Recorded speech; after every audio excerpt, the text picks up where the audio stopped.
All right, let's talk about something fascinating. What's the one sign of a truly powerful brain? You might be surprised to hear it has nothing to do with how much you know, and everything to do with how you act when you realize you're dead wrong. So, let me ask you something, and be honest with yourself. Have you ever been in an argument? I mean, a real heated one.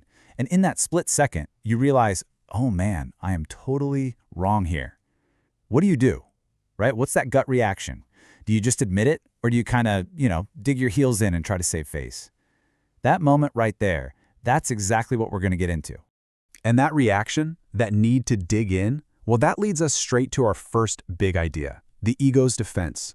We're going to look at why we fight so hard to be right, even when we know, deep down, that we're not.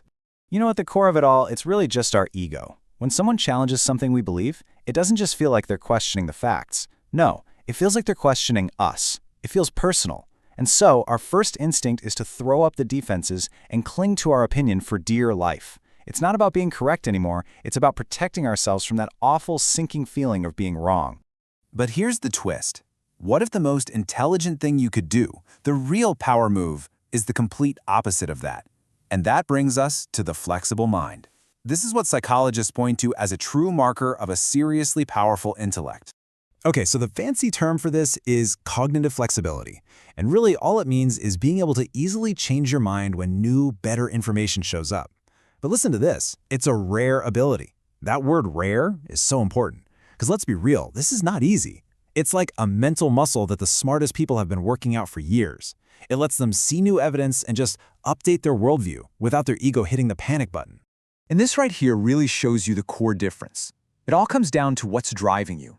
For most people, the motivation is all about protecting that ego. It's about winning. But for someone with a flexible mind, the motivation is completely different. It's about finding the truth. And when you're on a quest for the truth, your ego just kind of gets out of the way. It's not part of the equation anymore. Okay, so we need to completely flip how we think about this. Let's reframe this whole idea. Because changing your mind isn't weakness. It is an incredible sign of mental power.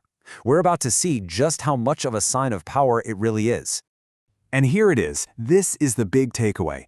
Changing your mind isn't a sign of weakness. It is absolute proof of a powerful, high-level brain. I mean, let that sink in for a second. The very thing we sometimes call being flaky or wishy-washy is actually a sign of a superior mind. It means you're strong enough to not tie your identity, your self-worth, to just one idea. So why do we call this a superpower? Well, first off, it puts truth ahead of ego, and that is everything when it comes to clear thinking. Second, it's just a flat-out signal of high intelligence. And third, and this one is huge, it's the only way we can actually learn anything. I mean, think about it. You literally can't learn something new if you're not willing to let go of an old, outdated idea. So if you're going to remember one thing, let it be this. True intelligence isn't about always being right. It's about being willing to become right. It's about having the courage to look at new information and say, you know what? I was wrong, and this is better. That's where the real strength is. So I'll leave you with this final thought to chew on. After everything we've talked about, what is one belief that you have right now that you'd be willing to really challenge? Just one. Take a second to think about it. Because honestly, just being willing to ask yourself that question, that's the first real step to unlocking that powerful brain you've got.